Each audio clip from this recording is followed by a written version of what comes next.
Aprobado na sa House Committee on Appropriations ang panukalang Universal Social Pension for Senior Citizens Act na layong bigyan ng pensyon hindi lang ang mga mahirap na nakatatanda kundi maging ang mga mayayaman.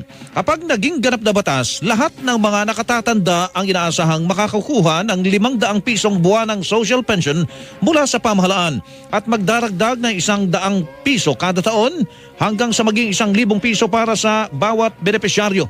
Sa ilalim ng social pension, maaari itong idaan sa ATM o kaya sa e-wallet para hindi maantala ang ayuda. Para sa mga benepisyaryo na nakatira sa mga malalayong lugar, mismo ang Department of Social Welfare and Development o DSWD ang pupunta sa kanilang mga barangay. Labis namang ikinagalak ni United Senior Citizens Party List Representative Milagros Magsaysay ang pag-usad ng panukala sa Kamara. Wala ng qualification. Lahat, basta 60 years old and above, mayaman man o mahirap man,